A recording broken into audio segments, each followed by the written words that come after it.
चलो, हम क्या पढ़ रहे थे पिछली क्लास में? Resolution of a vector in space और इन 3 डायमेंशन। ठीक, इतनी बात। तो अब जरा देखो, मैंने क्या करा, स्पेस को मैं मतलब बोर्ड को मैं 3 डायमेंशन में तो बना नहीं सकता, तो मैंने एक काम करा, मैंने बोर्ड के ऊपर एक्स एक्सिस और वाई एक्सिस बनाई, और ये बाहर की तरफ निकल रहा है क्या, जेड एक्सिस, क्योंकि आई कैप क्रॉस जे कैप क्या आना चाहिए, के कैप आना चाहिए, तो जेड एक्सिस किधर, बाहर की तरफ।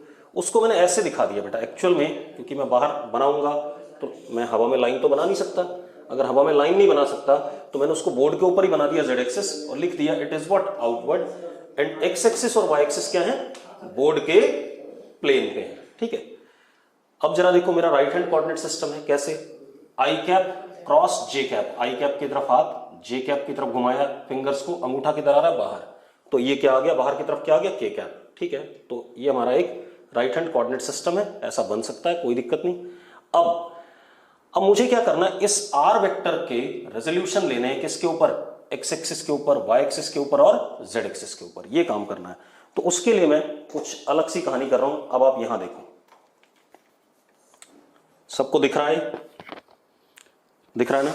अब देखो हम क्या कर रहे हैं, दिस इज एक्स एक्सिस, ध्यान से देखना, ये आगे की तरफ क्या है, एक्स एक्सिस, ये क्या है, वाई एक्सिस, और ये क्या है, जेड एक्सिस।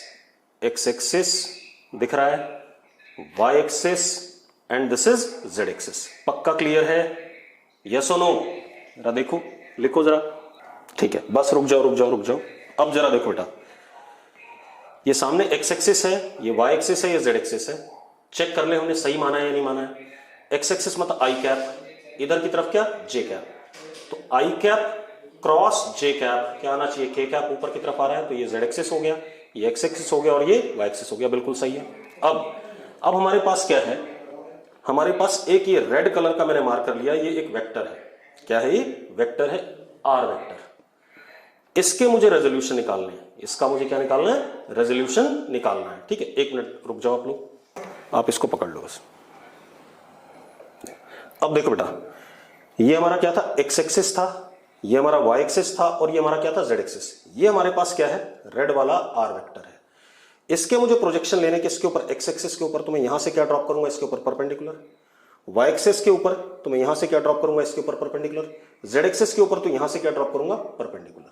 अब क्लियर है ये बात? ठीक है, रुक जाओ कपिल जी, 2 मिनट रुक जाना। चलो, तो हमें जब मैंने एक्स एक्सिस के ऊपर परपेंडिकुलर ड्रॉप करा बेटा, तो जरा देखो, ये ड्रॉप करा मैंने, this length is what, are x, क्या हो गया, आर एक्स क्या हो गया, projection of are vector on x axis, तो are x is projection of are vector on x axis. Clear है? इसी तरीके से मैंने वाई एक्सिस के ऊपर ड्रॉप करा, ये लेंथ, ये जो रेड कलर से बना रहा हूं, ये प्रोजेक्शन लेंथ हो गई, ये क्या हो गया, आर वाई, तो R Y is projection of are vector on Y axis. इसी तरीके से मैंने जेड एक्सिस पे ड्रॉप करा बेटा, this is R Z is projection of are vector on Z axis. Clear है? एक बार दोबारा से क्लियर कर देता हूं मैं आपको, कैसे। आप देखो, आपके पास ये एक्स एक्सिस है, ये वाई एक्सिस है और ये जेड एक्सिस है, ये हमारे पास आर वेक्टर है। तो यहां से इसके ऊपर ऐसे करके परपेंडिकुलर ड्रॉप करा, ये लेंथ हो गई आर एक्स, यहां से ऐसे करके परपेंडिकुलर ड्रॉप करा, ये हो गया आर वाई, और यहां से परपेंडिकुलर ड्रॉप करा, ये आ गया आर जेड। बोर्ड पे ऐसा दिखेगा नहीं, यहां दिख सकता है, this is R X, this is R Y and this is R Z. इसको निकालना हम जानते हैं, कैसे निकालते हैं हम, आर एक्स आपको पता है, जिसका प्रोजेक्शन निकालना होता है वो वाला वेक्टर, और जिसके ऊपर निकालना होता है उसका यूनिट वेक्टर। तो are x is what, R vector dot I cap. R Y जिसका प्रोजेक्शन निकालना होता है वो वाला वेक्टर, जिसके ऊपर निकालना होता है उसका यूनिट वेक्टर, ये हमारा क्या हो जाएगा, आर वाई। इसी तरीके से हमारे पास क्या आ जाएगा, R Z, this is R vector dot K cap. कोई दिक्कत है इसमें? कोई समस्या है किसी को? कोई समस्या नहीं है। अब मजेदार बात देखो, अब हमें क्या करना है, आर वेक्टर को in terms of R X vector, R Y vector, R Z vector लिखना है। चलो देखो, ये हमने लिख लिया, मैंने इसको एरो दे दिया बेटा, ऐसे करके क्या दे दिया, एरो। तो अब ये क्या बन गया, ये इसकी लेंथ हो गई, लेंथ हो गई आर एक्स, और डायरेक्शन इसका क्या है, आई कैप। डायरेक्शन क्या है इसका, आई कैप। तो ये क्या हो गया, आर एक्स वेक्टर। इसी तरीके से इसको अगर मैंने डायरेक्शन दे दिया तो लेंथ इसकी हो गई आर वाई, और जे कैप ये क्या बन गया, आर वाई वेक्टर इधर वाला, ठीक है। इसी तरीके से ये क्या हो गया, इसको हमने डायरेक्शन दे दिया आर जेड और के कैप, तो ये क्या बन गया, एक वेक्टर बन गया, ठीक है। इतनी बात, अगर आप लोगों को इतनी बात क्लियर है तो मुझे तुरंत यस लिखें, और अगर नहीं क्लियर है तो नो लिखें फटाफट। चलो मैं दोबारा बताता हूं, रुक जाओ दोबारा देख लो आप लोग। अपने पास ये एक्स एक्सिस है, ये वाई एक्सिस है, ये जेड एक्सिस है, ठीक है। इतनी बात, ये तो क्लियर है, क्योंकि आई क्रॉस जे क्या आता था, के, तो ये एक्स माना जाएगा, ये वाई माना जाएगा, ये जेड माना जाएगा। एक्चुअल प्रॉब्लम क्या है, हम क्लासरूम में होते हैं तो क्लासरूम हमारा एक क्यूबॉइड होता है, तो वहां पर आसानी से देखा जा सकता है। अब आप दूर बैठे हो तो आपको थोड़ा दिक्कत आ रही है, कोई दिक्कत नहीं। ये एक्स एक्सिस है आपके साइड में, ऐसे आपकी तरफ, ये वाई एक्सिस है और ये जेड एक्सिस है, ठीक है। इतनी बात, जेड एक्सिस क्यों है, आई क्रॉस जे क्या आ रहा है, के आ रहा है, ठीक है, तो ये तो सही है। अब मैंने क्या करा, इसके ऊपर ये एक आर वेक्टर ले लिया, क्या ले लिया, आर वेक्टर, ठीक है। इतनी बात, ये आर वेक्टर, ठीक है। इतनी बात, क्या बनाएगा, ये आर वेक्टर का प्रोजेक्शन मुझे लेना है किसके ऊपर, एक्स एक्सिस के ऊपर, वाई एक्सिस के ऊपर और जेड एक्सिस के ऊपर। तो मैं आर वेक्टर के टिप से परपेंडिकुलर ड्रॉप करूंगा किसके ऊपर, परपेंडिकुलर ड्रॉप करूंगा किसके ऊपर, एक्स एक्सिस के ऊपर। तो देखो जरा, मैंने कर दिया, मैंने इस आर वेक्टर के टिप से इसके ऊपर परपेंडिकुलर ड्रॉप करा, ये क्या हो गया, आर एक्स लेंथ। यहां से परपेंडिकुलर ड्रॉप करा वाई एक्सिस के ऊपर, तो ये क्या हो गया, आर वाई लेंथ। और यहां से ऐसे ड्रॉप करा, ये क्या हो गया, आर जेड लेंथ। क्योंकि प्रोजेक्शन क्या होता था, जिस वेक्टर के ऊपर आपको प्रोजेक्शन लेना है उसके ऊपर आप क्या ड्रॉप करते थे, परपेंडिकुलर, ठीक। अब बोर्ड पे दिखना थोड़ा सा दिक्कत वाली बात है, ठीक है। अब अगर मैंने परपेंडिकुलर ड्रॉप करा तो ये लेंथ आर एक्स लेंथ हो गई एक्स एक्सिस के ऊपर, ऐसा हमने कल टू प्लेन में भी किया था। ये लेंथ क्या हो गई, आर वाई हो गई, ये लेंथ क्या हो गई, आर जेड हो गई। लेंथ कैसे निकलती थी, प्रोजेक्शन लेंथ, जिस वेक्टर का प्रोजेक्शन लेंथ निकालना था वो वाला वेक्टर, और जिसके ऊपर निकालना था उसके यूनिट वेक्टर का डॉट प्रोडक्ट। तो आर एक्स कैसे निकलेगा, आर वेक्टर, और आई कैप एक्स एक्सिस का यूनिट वेक्टर है, उन दोनों का क्या, डॉट प्रोडक्ट। आर वाई कैसे निकलेगा, आर वेक्टर और जे कैप वाई एक्सिस का क्या है, यूनिट वेक्टर है, तो उन दोनों का डॉट प्रोडक्ट। आर जेड कैसे निकलेगा, आर वेक्टर और के कैप जेड एक्सिस का क्या है, यूनिट वेक्टर है, तो उन दोनों का डॉट प्रोडक्ट। क्लियर इतनी बात। अब खेल क्या है, ये तो आगे हमारे पास क्या, प्रोजेक्शन लेंथ्स। अब इन लेंथ्स को मैं वेक्टर बना रहा हूं, मैंने क्या करा, इसको ये आर एक्स लेंथ को एरो दे दिया। अगर एरो दे दिया बेटा तो इसकी लेंथ कितनी, आर एक्स है, इसकी डायरेक्शन किधर है, आई कैप। तो अगर इसको वेक्टर बनाना है तो length into what, I cap, vector बन गया। इसी तरीके से ये क्या है, ये आर वाई लेंथ थी, इसको मैंने ऐसे करके एरो दे दिया ऊपर की तरफ। अगर ऊपर की तरफ एरो दे दिया तो लेंथ कितनी इसकी, आर वाई, और डायरेक्शन क्या है, जे कैप। इसी तरीके से इसको हमने एरो दे दिया ऐसे, अगर हमने ऐसे एरो दे दिया तो इसकी लेंथ कितनी है, आर जेड, और डायरेक्शन क्या, के कैप। तो मैंने इसके तीनों वेक्टर लिख लिए, आर वेक्टर के, एक्स एक्सिस पे, वाई एक्सिस पे और जेड एक्सिस पे। क्लियर इतनी बात। अब जरा मुझे बताओ, इसमें कोई दिक्कत है, यस और नो करो फटाफट। अगर दिक्कत है तो नो लिखो। अब हमें क्या करना है, आर वेक्टर को in terms of R X I cap, R Y J cap और आर जेड के कैप लिखना है, ठीक है। इतनी बात। अब जरा मेरी बात ध्यान सुनना, बहुत ही बढ़िया रिजल्ट आएगा। देखो, ये हमारे पास आर वेक्टर है, इससे यहां परपेंडिकुलर ड्रॉप करा, ये आ गया आर एक्स वेक्टर। यहां परपेंडिकुलर ड्रॉप करा, ये आर वाई वेक्टर, और यहां परपेंडिकुलर ड्रॉप करा, ये आर जेड वेक्टर। ये हो गया आर एक्स आई कैप, ये हो गया आर वाई जे कैप, और ये हो गया are Z K cap. Clear इतनी बात। अब रुके नहीं। अब मुझे इसको लिखना है, तो पहले मैं क्या करता हूं, इसको 3D स्पेस में ना देख के सिर्फ मैं 2D में देखता हूं। देखो एक मिनट, चलो यही बता देता हूं आपको, रुक जाओ। ये हमारे पास आर वेक्टर था, यहां से परपेंडिकुलर ड्रॉप करा हमने, ये R X length I, R X length कितनी है, आर डॉट आई कैप, ठीक है इतनी बात। यहां से मैंने परपेंडिकुलर ड्रॉप करा, ठीक है इतनी बात। ये लेंथ कितनी है, आर वाई, ये कितना हो गया, आर डॉट जे कैप। यहां से परपेंडिकुलर ड्रॉप करा, ये लेंथ कितनी आ गई, आर जेड, कितनी आ गई, आर डॉट के कैप। फिर मैंने क्या करा, इसको एक वेक्टर बनाया। कैसा वेक्टर बनाया, आर एक्स आई कैप, क्योंकि मैंने इसको क्या दे दी, डायरेक्शन दे दी। तो लेंथ कितनी, आर एक्स, और डायरेक्शन क्या, आई कैप। इसी तरीके से यहां से जो परपेंडिकुलर ड्रॉप करा था, आर वाई लेंथ थी, इसको मैंने डायरेक्शन दे दी, डायरेक्शन दे दी, तो इसको क्या लिखा, आर वाई लेंथ जे कैप डायरेक्शन, ठीक है। इसी तरीके से यहां पर ऊपर जब आए हम, ठीक है इतनी बात, तो ये लेंथ क्या थी, आर जेड, ऊपर की तरफ डायरेक्शन दे दी, तो इसको लिखा हमने are Z K cap. Clear है। अब जरा ध्यान सुनना, अब जरा इशू इंपॉर्टेंट है। आप क्या करो बेटा, ये आर एक्स आई कैप एक वेक्टर हो गया, ये आर वाई जे कैप दूसरा वेक्टर हो गया, ठीक है। अब जरा ध्यान से देखना इसी पर, आप ऐसे देखो, ये हमारा R X I cap vector था, ये हमारा क्या था, R Y J cap vector था। अगर मैं इसका पैरेललोग्राम कंप्लीट करूं तो मुझे इन दोनों के बीच से जो निकलने वाला डायगोनल है वो मिलेगा कि नहीं मिलेगा। भाई देखो, आप ऐसे देख लो, मैं इसको थोड़ा सा ऐसे टर्न कर रहा हूं, आप देखो ये क्या हो गया, ये क्या हो गया, आर एक्स आई कैप, ये क्या हो गया, आर वाई जे कैप। इसका मैंने क्या कंप्लीट करा, पैरेललोग्राम कंप्लीट कर दिया। तो इन दोनों का जो रिजल्टेंट आएगा वो ये वाला डायगोनल आएगा कि नहीं आएगा। तो पहले मैं सिर्फ किसकी बात कर रहा हूं, 2 मिनट रुकना जी ना, मैंने क्या करा, पहले सिर्फ एक्स वाई प्लेन को देख रहे हैं बेटा, सिर्फ किसको, एक्स वाई प्लेन को, भूल जाओ जेड एक्सिस को थोड़ी देर के लिए। ये हमारा एक्स एक्सिस, ये हमारा वाई एक्सिस, ये हमारा था आर एक्स आई कैप, और इधर क्या था हमारा, आर वाई जे कैप। इसका पैरेललोग्राम बनाया मैंने सिर्फ एक्स वाई प्लेन पे, बाकी बाद में बात करेंगे भी जेड एक्सिस को।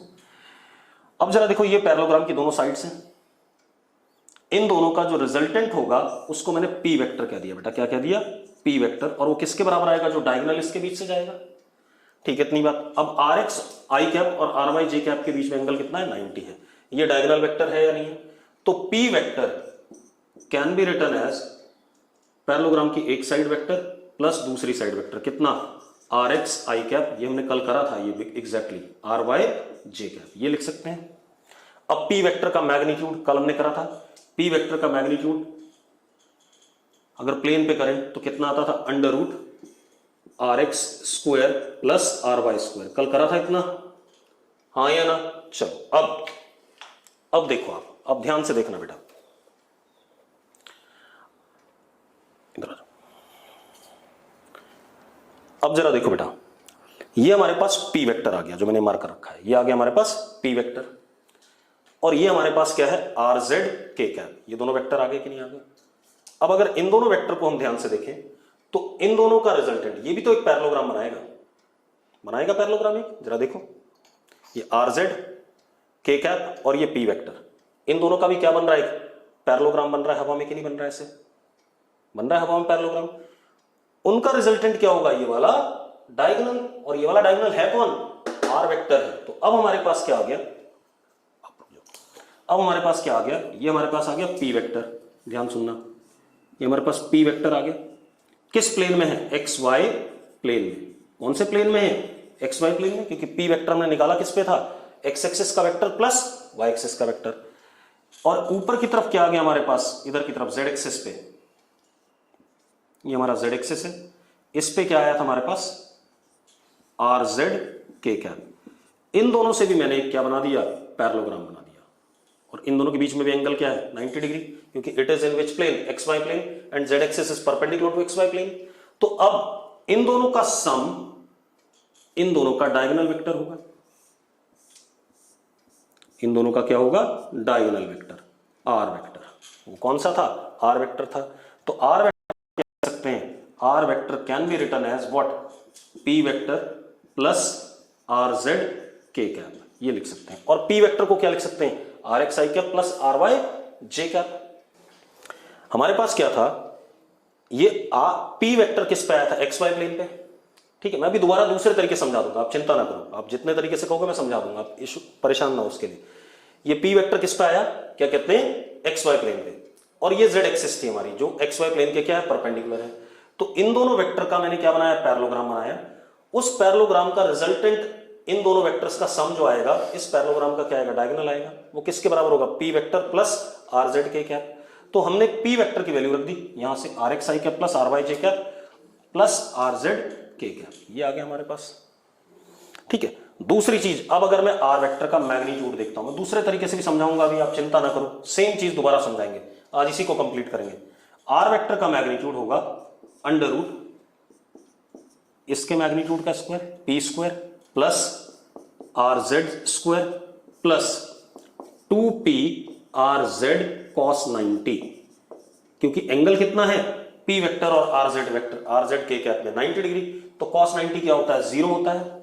ठीक है, इतनी बात, कॉस 90 0 होता है, तो हमारे पास आर का मैग्नीट्यूड सीधे सीधे क्या आ गया, under root P square plus are Z square. अब जरा देखो, P square will be equal to are x square plus R Y square, तो यहां से आर किसके बराबर आ गया, under root are x square plus R Y square plus are Z square. इतनी बात आ गई, मैंने कर लिया, आर वेक्टर को ऐसे तीनों के फॉर्म में लिख लिया और आर वेक्टर का मैग्नीट्यूड भी तीनों के फॉर्म में निकाल लिया। अब ये चीज आप लोगों को समझ में अभी नहीं आई होगी, अब आप रहने दो, मैं कर लूंगा।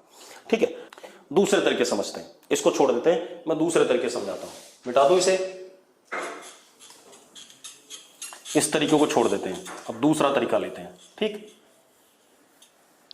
सेम चीज को दोबारा करते हैं और कोशिश करते हैं समझ में आ जाए आप लोगों को, क्योंकि अगर आपको समझ में आ गया बेटा तो बहुत बढ़िया होगा, समस्या तब आती है समझ में नहीं आएगा, अदरवाइज आपको रटना पड़ेगा।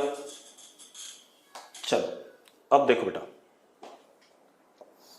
ध्यान सुनना,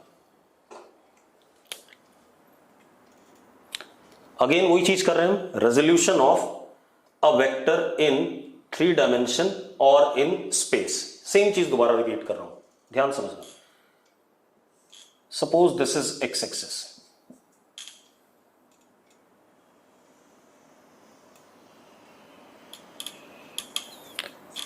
दिस इज वाई एक्सिस, इसका यूनिट वेक्टर आई कैप, इसका यूनिट वेक्टर जे कैप। ठीक है, अब आई क्रॉस जे के कैप बाहर की तरफ आ रहा है, मतलब जेड एक्सिस कैसा है, आउटवर्ड।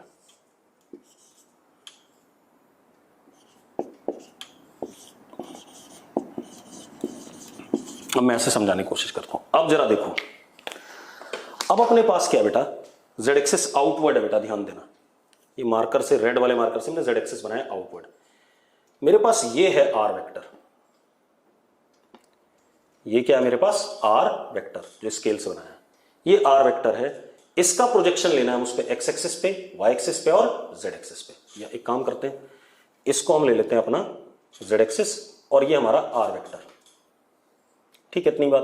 अब ऐसी कुछ कहानी है, ठीक है, डायग्राम क्लियर है, अगर डायग्राम क्लियर है तो आप लोग मुझे यस लिखो फटाफट, जो मार्कर था यहां पर रेड वाला, डायग्राम क्लियर है, बस रुक जाओ रुक जाओ, बस ये रहा। ठीक है, ये जेड एक्सिस है जो सर ने पकड़ी हुई, ठीक है, ये हमारे पास आर वेक्टर है ये। अब मुझे इसका परपेंडिकुलर ड्रॉप करना है किसके ऊपर, एक्स एक्सिस के ऊपर, वो मेरा क्या हो जाएगा, आर एक्स। इसका परपेंडिकुलर ड्रॉप करना है मुझे वाई एक्सिस के ऊपर, वो हो जाएगा आर वाई। और इसका परपेंडिकुलर ड्रॉप करना है मुझे किसके ऊपर, जेड एक्सिस के ऊपर, वो क्या हो जाएगा, आर जेड। ऐसी है, इतना क्लियर है, क्लियर है, लिखो यस। ठीक है, बस रुक जाओ रुक जाओ रुक जाओ। अब चलो, तो मैंने क्या करा, अब देखो जेड एक्सिस वाला परपेंडिकुलर मैं आपको दिखा नहीं पाऊंगा क्योंकि स्केल के ऊपर बना हुआ है, क्लियर है नहीं बात, ठीक है, चलो कोई बात नहीं। अब हमारे पास ये स्केल मैंने अपना आर वेक्टर मान लिया, अब इससे मैंने परपेंडिकुलर ड्रॉप करा किसके ऊपर, एक्स एक्सिस के ऊपर, यहां पर ये लेंथ क्या हो जाएगी, आर एक्स, तो कर दिया मैंने यहां तक। This is what, are x.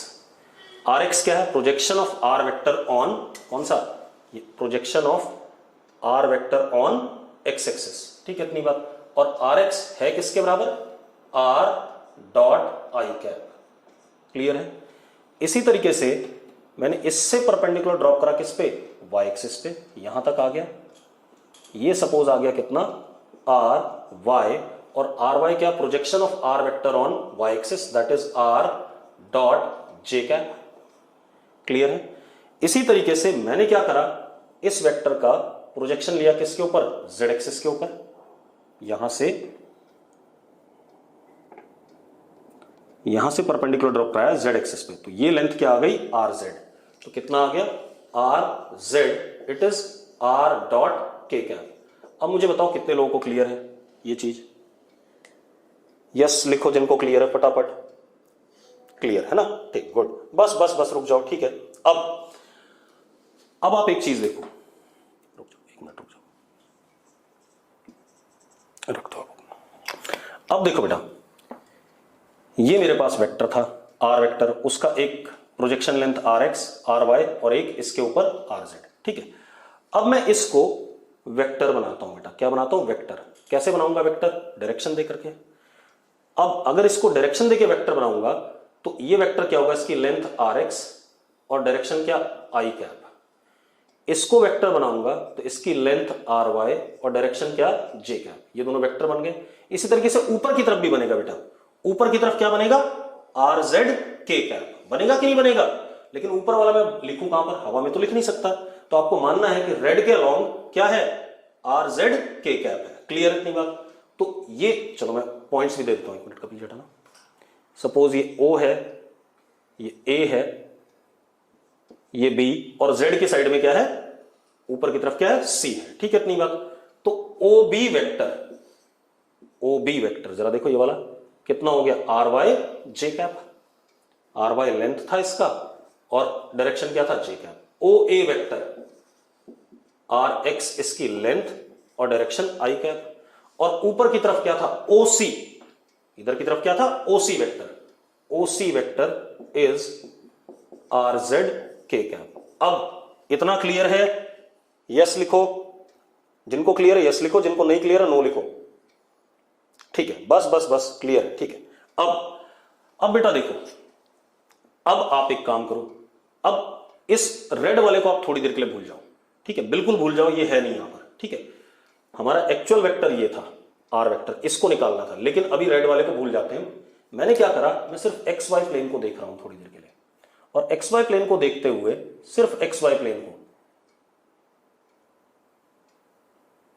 मैंने एक पैरेललोग्राम बना दिया xy प्लेन पे। दिस इज पैरेललोग्राम ऑन, अब चलिए xy plane, parallelogram on xy plane, ठीक है। z एक्सिस को भूल जाओ बिल्कुल, सिर्फ अभी xy को देखो, ठीक है। अब जरा देखो, ये पैरेललोग्राम की एक साइड है और ये पैरेललोग्राम की दूसरी साइड है, दोनों वेक्टर्स हैं, और दोनों साइड्स के बीच में एंगल कितना है, 90 है। इन दोनों वेक्टर्स का, पैरेललोग्राम की ये वाली साइड वेक्टर और इस वाली साइड वेक्टर का सम क्या आता है, वो सम आता है डायगोनल वेक्टर के बराबर। इस वेक्टर को मैंने p वेक्टर कह दिया, क्या कह दिया बेटा, p वेक्टर। तो मैं कह सकता हूं in xy plane p vector can be written as ये वाली साइड वेक्टर प्लस ये वाली साइड वेक्टर, पैरेललोग्राम के एडजेसेंट साइड वेक्टर्स का क्या सम, कितना हो गया, rx i cap plus ry j cap, होगा या नहीं होगा। अब p वेक्टर का मैग्नीट्यूड, p वेक्टर के मैग्नीट्यूड की अगर आप बात करते हैं तो p वेक्टर का मैग्नीट्यूड होगा अंडर रूट, पैरेललोग्राम की एक साइड क्या होता है फॉर्मूला, अगर पैरेललोग्राम है हमारे पास, suppose this is a vector, इसका magnitude a, suppose this is b vector, इसका मैग्नीट्यूड b, और इनके बीच में एंगल थीटा, और ये हमारा रिजल्टेंट r वेक्टर, तो r का लेंथ, ठीक है। तो r का मैग्नीट्यूड का फॉर्मूला क्या होता है, under root a square plus b square plus 2ab cos theta होता है। चलो यहां देख लेते हैं, तो इस वाली साइड का मैग्नीट्यूड क्या है, rx का स्क्वायर प्लस दूसरे वाले का क्या है, ry का square plus twice of rx ry cos 90, क्योंकि थीटा कितना है, 90 है, और cos 90 क्या होता है, 0 होता है, तो ये आ जाएगा। तो ये p वेक्टर का क्या आ गया, मैग्नीट्यूड आ गया कपिल जी। अब ये आ गया। अब जरा देखो बेटा, अब आप एक्स वाई को भूल जाओ थोड़ी देर के लिए, अब सिर्फ किस पे कंसंट्रेट करोगे आप, p वेक्टर पे और rz k कैप पे, ठीक है इतनी बात, ठीक। अब जरा देखो एक मिनट, क्या कहानी हमारे पास, ये हमारे पास rz k कैप था और ये हमारे पास क्या था, r वेक्टर, ध्यान से देखना। अब यहां देखो आर जेड के कैप के बिल्कुल ऐसे नॉर्मली देखो जरा, ये ऊपर की तरफ कितना आर जेड के कैप था और ये पी वेक्टर था। इन दोनों से जो पैरेललोग्राम बन रहा है पी वेक्टर से और आर जेड के कैप से, उसका डायगोनल ये आर वेक्टर है या नहीं? जो पी वेक्टर और आर जेड के कैप से पैरेललोग्राम बन रहा है, देखो हवा में एक पैरेललोग्राम बन रहा है, उसका डायगोनल कौन है? ये स्केल जो आर वेक्टर है। क्लियर इतनी बात? तो हम क्या कह सकते हैं, अब हमारे पास, अब मैं सिर्फ किसको देखूंगा, ये पी वेक्टर को जो ऐसे बनाया था मैंने, और ऊपर की तरफ क्या था हमारे पास, आर जेड के कैप ऊपर की तरफ था वेक्टर ये वाला, ठीक है। इसका लेंथ कितना था, आर, और इसकी लेंथ कितनी थी, पी। मैग्नीट्यूड क्या था इसका, पी, ठीक है। इनके बीच में भी एंगल क्या है जरा देखो, पी वेक्टर और आर जेड के कैप के बीच में, आर जेड ऊपर है और पी इस पे, तो ये एंगल कितना है, 90 है। तो angle between are Z K cap and P vector is 90 degree, ठीक है। अब जरा ध्यान सुनना, अब बढ़िया चीज है। अब जरा देखो, ये हमारा आर जेड के कैप है और ये हमारे पास ये रहा। जरा देखो यहां ध्यान से देखना, ये ऐसे आया, ये गया, ये गया और ये गया, ये एक पैरेललोग्राम बन रहा है कि नहीं बन रहा है? पैरेललोग्राम के इस वाले वेक्टर और इस वाले वेक्टर, ये दोनों क्या साइड वेक्टर्स हैं, इन दोनों का सम किसके बराबर आएगा, डायगोनल वेक्टर के बराबर। तो हम क्या कह सकते हैं, again from parallelogram law of addition, हम कह सकते हैं आर वेक्टर, क्योंकि डायगोनल वेक्टर क्या था, आर वेक्टर था जो स्केल था, किसके बराबर हो गया बेटा, पैरेललोग्राम की एक साइड वेक्टर प्लस दूसरा साइड वेक्टर। तो पैरेललोग्राम का एक साइड वेक्टर क्या है, पी वेक्टर, और दूसरा साइड वेक्टर क्या है, आर जेड के कैप। अब हम पी वेक्टर की वैल्यू रख दें यहां से उठा करके, तो R vector can be written as R X I cap plus are Y J cap plus are Z K cap, लिख सकते हैं।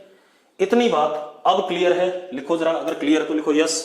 अब हमें मैग्नीट्यूड निकालना है आर वेक्टर का, तो मैग्नीट्यूड क्या होगा, आर वेक्टर का मैग्नीट्यूड होगा अंडर रूट इस वाले मैग्नीट्यूड का स्क्वायर, यानी कि इसका मैग्नीट्यूड क्या है, पी स्क्वायर, और इसका मैग्नीट्यूड क्या है, इसका मैग्नीट्यूड क्या था, आर जेड, कितना था, आर जेड, तो आर जेड का square plus twice P into are Z into cos 90। Cos 90 क्या है, 0 है बेटा। तो आर का मैग्नीट्यूड क्या आ गया, under root P square, P square की वैल्यू डाल देते हैं बेटा, जरा देखो पी की वैल्यू इतनी है, तो पी स्क्वायर क्या हो जाएगा, R x square plus R Y square, तो डाल देते हैं R x square plus R Y square plus are Z square. मेरा काम खत्म हो गया। मैंने क्या करा, आर वेक्टर को इन टर्म्स ऑफ तीनों कंपोनेंट्स लिख दिया और मैग्नीट्यूड को भी तीनों कंपोनेंट्स की लेंथ के टर्म में लिख दिया। यही काम करना था मुझे। क्लियर है? अभी और भी थोड़ा काम करना है। पहले यहां तक आप लोगों को क्लियर है तो लिखो यस फटाफट। बहुत बढ़िया, अब क्लियर है। ठीक है, थोड़ा सा है टिपिकल बेटा, क्या कर सकते हैं, क्योंकि अब यहां पर अगर हम क्लास में होते तो आपको कमरा दिख रहा होता, 3D में होता, मैं वहां आसानी से समझा देता। यहां पर हम एक दूसरे को देख नहीं पा रहे हैं तो थोड़ा सा दिक्कत आती है। कोई इशू नहीं, ठीक है, चलो क्लियर हो गया। अब आगे बढ़ते हैं। चलो, तो अब अगर हमारे पास कोई स्पेस में वेक्टर है r, ठीक है, तो उसको हम R X I cap plus are Y J cap plus are Z K cap लिख सकते हैं, और उसके मैग्नीट्यूड को अंडर रूट इस वाले का मैग्नीट्यूड का स्क्वायर प्लस इस वाले के मैग्नीट्यूड का स्क्वायर प्लस इस वाले के मैग्नीट्यूड का स्क्वायर कह सकते हैं। कह सकते हैं। एक चीज और हमने पढ़ी थी, आर एक्स जो लेंथ थी वो था आर डॉट आई कैप, अभी लिखा था हमने थोड़ी देर पहले। आर वाई जो था उसकी लेंथ थी आर डॉट जे कैप, और आर जेड जो लेंथ था that was R dot K cap, ये था। ठीक है, इतनी बात क्लियर है। अब मुझे क्या करना है, ठीक है, थोड़ा सा और बातें करें, क्योंकि ये तो कंपोनेंट्स के टर्म में लिख दिया, उसका मैग्नीट्यूड लिख दिया, लेकिन मैंने आर वेक्टर की डायरेक्शन अभी आपको नहीं बताई, वो भी बताता हूं। देखो, ये हमारे पास एक्स एक्सिस था, बिल्कुल उसी तरीके से बताएंगे जैसे पहले बता रहा था। ये एक्स एक्सिस था आई कैप, ये वाई एक्सिस था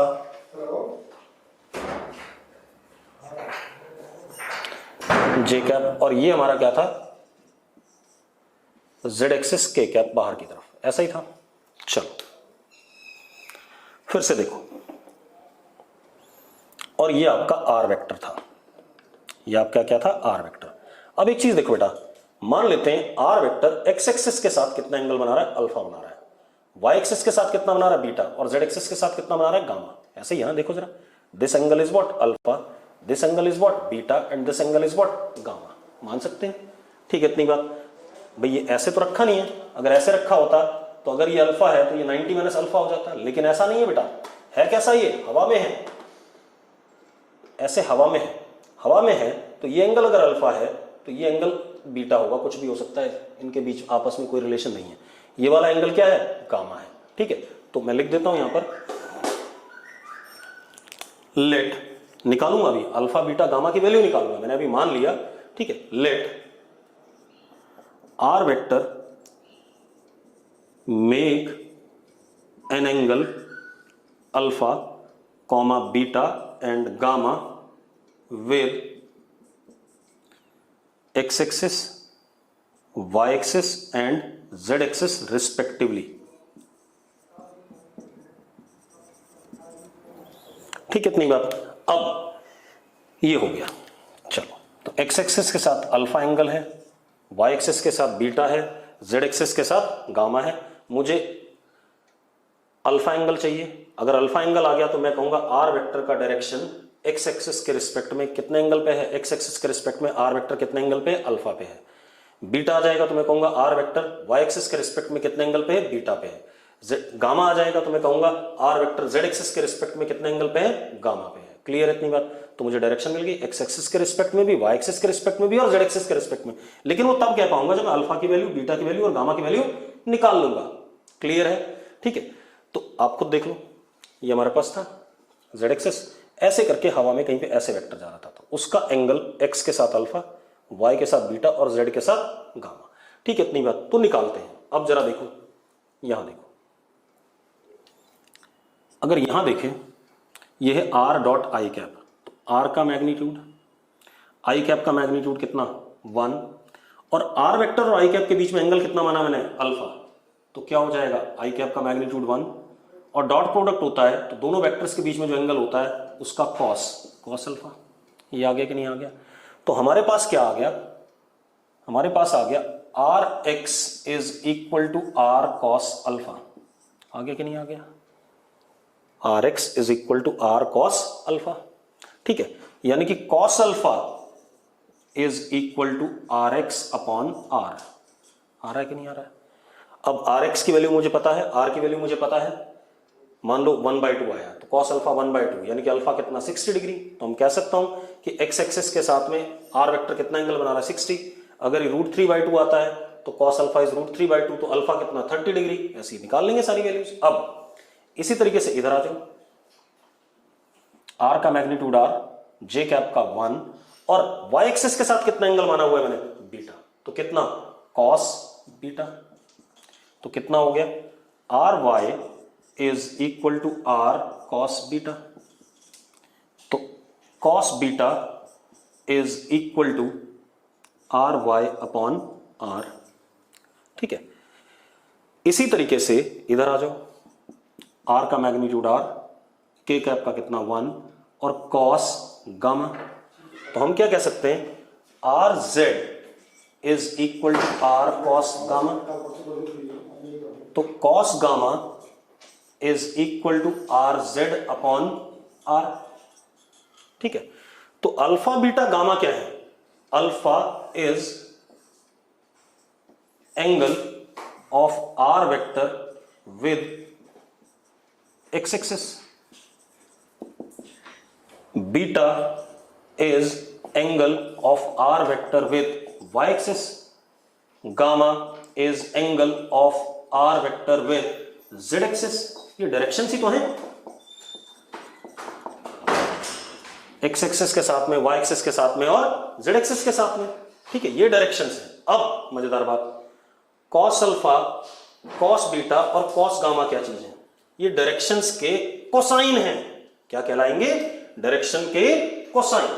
तो इनको हम क्या कहेंगे, cos alpha cos beta, alpha beta gamma क्या थे? Direction of are vector with x axis, y axis and Z axis.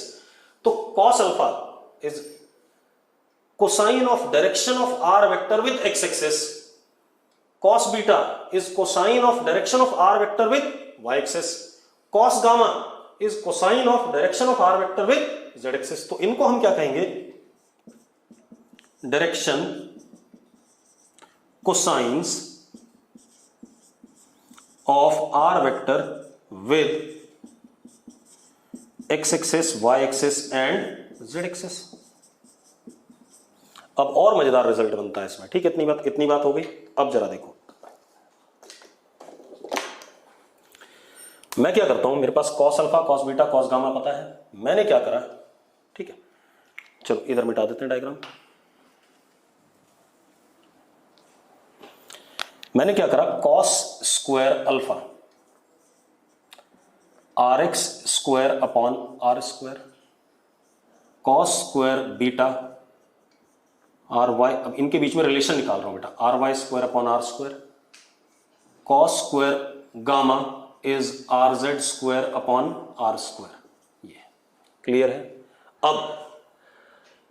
अब मैंने क्या करा, सम कर दिया cos square alpha plus cos square beta plus, चलो उससे पहले, इसको करने से पहले यहां तक जितना ब्लू कलर में लिखा है इतना क्लियर है सबको? चलो अब मैं क्या कर रहा हूं, अब मैंने क्या करा, इन सारे कॉस स्क्वायर्स को ऐड करा, cos square alpha plus cos square beta plus cos square gamma. जरा देखो क्या आ रहा है, R x square upon R square plus R Y square upon R square plus are Z square upon R square. लिख सकता हूं, LCM ले लिया बेटा, cos square alpha plus cos square beta plus cos square gamma is equal to are x square plus R Y square plus are Z square upon R square. हाँ या ना भाई? बात तो आर स्क्वायर खुद क्या है, R x square plus are Z square, ठीक है? इतनी बात तो कितना हो गया, cos square alpha plus cos square beta plus cos square gamma is equal to 1 आ जाएगा कि नहीं आ जाएगा? क्योंकि नीचे खुद ये आर स्क्वायर किसके बराबर है, आर स्क्वायर इज, यहां देखो, R square is equal to are x square plus R Y square plus are Z square. तो दोनों कट जाएंगे, कट के क्या आ जाएगा, 1 आ जाएगा। 1 आ गया तो अब एक बहुत इंपॉर्टेंट सा हमें खेल पता चला कि किसी भी वेक्टर का उसके डायरेक्शन कोसाइंस के स्क्वायर का सम हमेशा 1 होता है। जैसे इसके डायरेक्शन कोसाइंस क्या थे, cos alpha cos beta cos gamma, x axis के साथ कॉस अल्फा था, वाई एक्सिस के साथ कॉस बीटा था, जेड एक्सिस के साथ कॉस गामा था। तो डायरेक्शन कोसाइंस के स्क्वायर का सम किसके बराबर आ रहा है, 1 के बराबर आ रहा है। तो हम क्या कह सकते हैं, for any vector sum of squares of direction cosines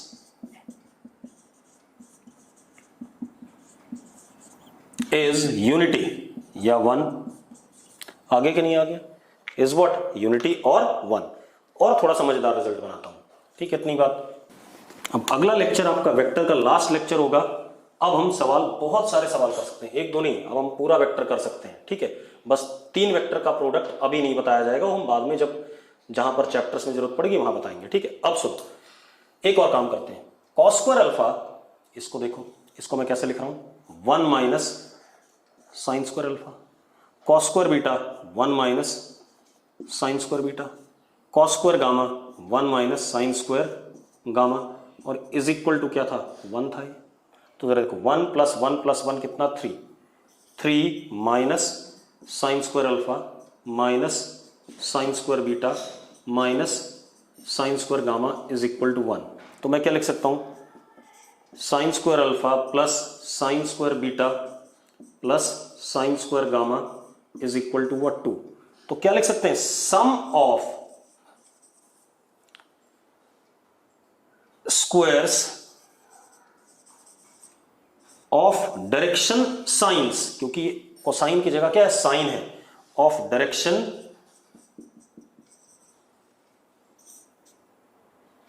science of vector is 2, जबकि डायरेक्शन कोसाइंस के स्क्वायर का सम क्या था 1 था, डायरेक्शन साइंस के स्क्वायर का सम क्या है 2 है। क्लियर इतनी बात? जरा मुझे बताओ आप लोगों को इतनी बात क्लियर है या नहीं है? जल्दी। Perfectly clear. चलो बस अब रुक जाओ, हो गया। अब ये कहानी आ गई। तो हमने रेजोल्यूशन पढ़ लिया वेक्टर का 3D में भी और 2D में भी। प्लेन में कल पढ़ा था, आज 3D में हमने आज पढ़ा है। अब इनका फायदा मिटा दूं ये सब। अब हम सवाल करने के लिए तैयार है बेटा, जैसे भी मर्जी वैसे सवाल आ जाए हम कर सकते हैं। तो आज से मैं आपको सवाल डालना शुरू करूंगा। जैसे मैं आज शाम को ज्यादा सवाल नहीं डालूंगा, 5-10 सवाल डालूंगा हैंड रिटन, ठीक है इतनी बात। उसके बाद रात को फिर 5-10 डाल दूंगा, मतलब मैं धीरे धीरे करके 5-5, 10-10 सवाल डालूंगा। और ग्रुप में, जहां पर आपको ग्रुप में ही आप सॉल्यूशन सबमिट करोगे, ग्रुप में ही आपस में डिस्कस करोगे। जैसे आप लोगों ने सॉल्यूशन सबमिट करा, मैंने नहीं दिया अभी सॉल्यूशन, ठीक है, तो आप लोग सॉल्यूशन आपस में डिस्कस कर लेना। तब भी अगर कोई बचेगा सॉल्यूशन मैं सबके दूंगा, आप चिंता ना करो, ठीक है इतनी बात। अब क्योंकि अब हमारा वेक्टर चैप्टर लगभग खत्म होने जा रहा है। अब जरा देखो, अब हमारे पास क्या बेटा, अब इसका फायदा क्या है। सपोज हमारे पास एक वेक्टर ए है, उसको मैंने उसको रिजॉल्व कर दिया स्पेस में या 3D में,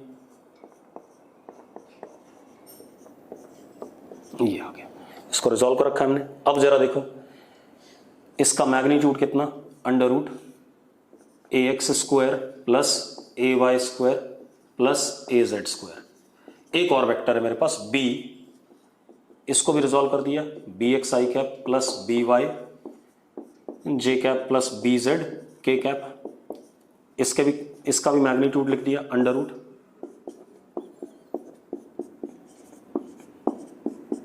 अब हमसे बोलता क्या है, कुछ एप्लीकेशंस इसके क्या हो सकते हैं। मुझे निकालना है a vector plus b vector, a vector plus b vector. कुछ नहीं करना आपने, जो x एक्सिस के अलॉन्ग है axi और bxi, इन दोनों के बीच में एंगल क्या है, 0 है। तो जब एंगल दो वेक्टर के बीच में 0 होता है तो सीधे सीधे ऐड हो जाते थे। आप याद करो, अगर हमारे पास a वेक्टर है एंड b वेक्टर है और इनके बीच में एंगल कितना है, एंगल इज 0 डिग्री, तो मैग्नीट्यूड क्या आता था, a प्लस b, a का मैग्नीट्यूड प्लस b का मैग्नीट्यूड मैक्सिमम आता था कि नहीं आता था।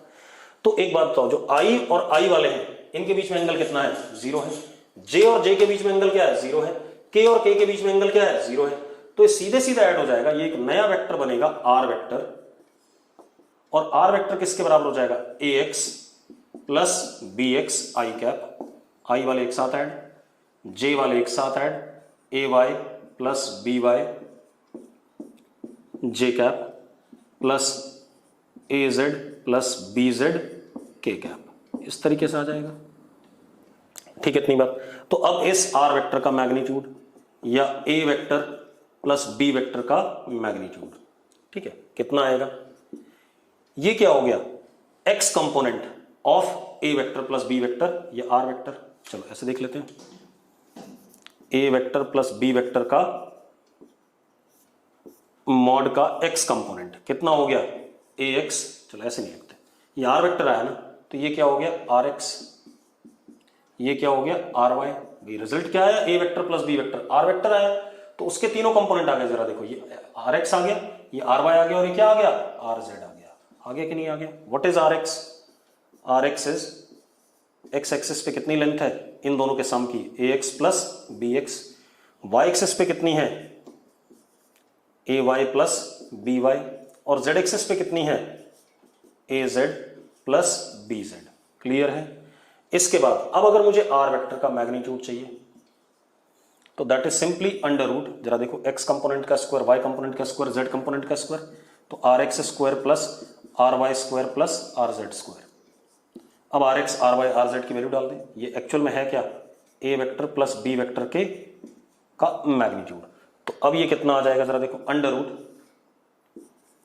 ax प्लस bx का whole square plus ay plus by का whole square plus az plus bz का होल स्क्वायर। आ जाएगा कि नहीं आ जाएगा, इतनी बात क्लियर है सबको। चेक करो भाई, मैंने ए वेक्टर प्लस बी वेक्टर करा कंपोनेंट्स के फॉर्म में। क्लियर है आप लोगों को? फटाफट देखो, लास्ट स्टेप क्लियर नहीं। लास्ट स्टेप में क्या दिक्कत है? मैंने करा क्या, ए वेक्टर और बी वेक्टर को जोड़ा। मैंने कहा एक्स वाले कंपोनेंट एक साथ जुड़ेंगे, वाई वाले एक साथ जुड़ेंगे, जेड वाले एक साथ जुड़ेंगे, जुड़ गए। तो ये इस वेक्टर का क्या आया, एक्स कंपोनेंट, क्योंकि आई कैप लगा हुआ है। ये इस वेक्टर क्या आया, वाई कंपोनेंट आया, क्योंकि जे कैप लगा हुआ है। और ये इस वेक्टर का क्या है, जेड कंपोनेंट आया, क्योंकि क्या लगा हुआ है, के कैप लगा हुआ है। अब अगर मुझे इसका मैग्नीट्यूड चाहिए, तो हमने पढ़ा है अगर कंपोनेंट फॉर्म में वेक्टर लिखा है तो मैग्नीट्यूड क्या होता था, एक्स कंपोनेंट का स्क्वायर प्लस वाई कंपोनेंट का स्क्वायर प्लस जेड कंपोनेंट का स्क्वायर का क्या, अंडर रूट। ठीक है, इतनी बात। तो मैंने आर एक्स की वैल्यू रख दी, आर वाई की वैल्यू रख दी, आर जेड की वैल्यू रख दी। चलो अब आते हैं, हमें क्या करना है, अब ए वेक्टर माइनस बी वेक्टर करना है। क्या करना है, ए वेक्टर माइनस बी वेक्टर। तो एज इट इज सब्ट्रैक्ट कर दो, एक्स वाले एक साथ सब्ट्रैक्ट हो जाएंगे, वाई वाले एक साथ और जेड वाले एक साथ। तो क्या आएगा, ए x minus B X, A Y minus B Y, A Z minus B Z. तो ये आ गया X component A vector minus B vector का, ये आ गया वाई कंपोनेंट, ये आ गया जेड कंपोनेंट। तो अब आर एक्स कितना है, a x minus B x, x component is what, a x minus B x, y component is what, a Y minus B y, z component is what, a Z minus B z. अब मुझे क्या निकालना है, a minus B vector का magnitude which is r. ठीक है, तो कितना होगा, under root are x square plus R Y square plus are Z square, अभी जो हमने पढ़ा था। अब आर एक्स किसके बराबर है, a x minus B x, r y कितना है, a Y minus B y, r z कितना है, a Z minus B z. ये रख दिया हमने, ये हमारे पास क्या आ गया, डिफरेंस आ गया इन दोनों वेक्टर का। क्लियर है, कोई दिक्कत है इसमें? अब एक काम और करते हैं, हो गया एक, मिटा दूं इसे। चलो, वीडियो आपके पास है तो आपका बड़ा फायदा है। क्लास में तो मैं एक बार पढ़ा के चला जाता, जब फिजिकल क्लास होती आप लोग डाउट ही पूछते हैं, लेकिन वीडियो आप बार बार देखोगे तो आपको क्लियर होगा कि आपने क्या पॉइंट स्किप किया है। जल्दबाजी में कभी नहीं देखना वीडियो, ठीक है। चलो अब देखो, अब हमें क्या करना है, ए वेक्टर डॉट बी वेक्टर निकालना है। देखो एडिशन सब्ट्रैक्शन मैंने कर लिया, अब ए वेक्टर डॉट बी वेक्टर करना है, डॉट प्रोडक्ट लेना है। तो चलो मैं लिख देता हूं, ए को भी लिख देता हूं, बी को भी लिख देता हूं, जैसा था वैसा ही।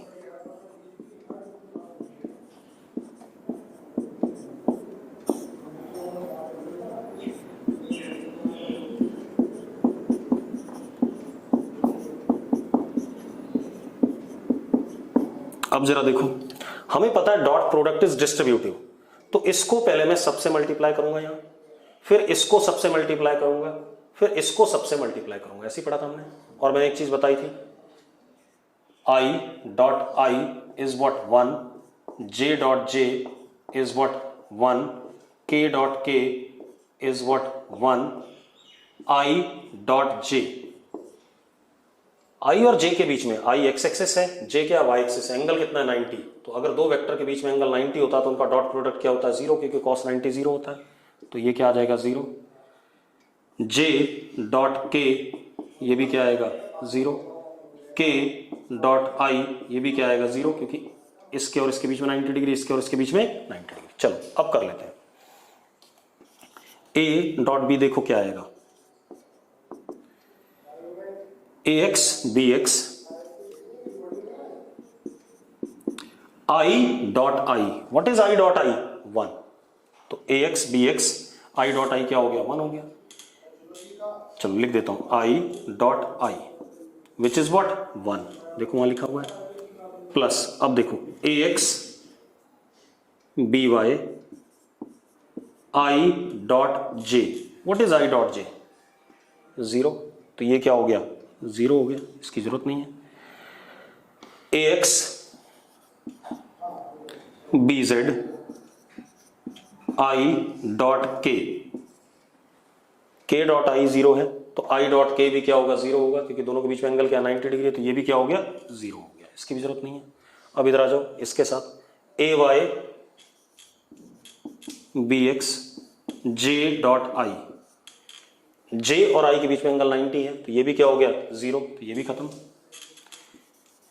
ए y b y j dot j, बेटा what is j dot j, 1, तो कितना आ गया, ये 1 आ गया। ठीक है, इतनी बात। इसके बाद हमारे पास आता है इसको इसके साथ, तो कितना आ गया, plus a y b z j dot k, जरा देखो जे डॉट के 90 डिग्री एंगल, ये भी क्या हो गया, 0 हो गया, वहां लिखा हुआ है। अब इधर आ जाओ, ए जेड बी एक्स के डॉट आई, के डॉट आई, के dot i is what, 0, 90 degree angle, तो ये भी 0 हो गया। ए जेड बी वाई के डॉट जे, एंगल कितना इनके बीच में, 90 डिग्री, तो ये भी क्या हो गया, 0 हो गया। ए जेड बी जेड के डॉट के डॉट के देखना कितना है, 1 है, लिखा हुआ देखो। तो हमारे पास ए डॉट बी क्या आ गया, ए x b x plus a y b Y plus A Z B Z. Clear है? अब मैं लेक्चर को यहीं रोक रहा हूं, क्योंकि इसमें अभी एक चीज और करनी है, क्रॉस प्रोडक्ट करना है, ए क्रॉस बी करना है, तो मंडे को हम करेंगे उसे, ठीक है, इतनी बात प्रॉपरली। और उसके बाद अब आपको मैं सवाल दे दूंगा डॉट प्रोडक्ट तक, यहां तक, ठीक है, इतनी बात। चलो ठीक है, थैंक यू।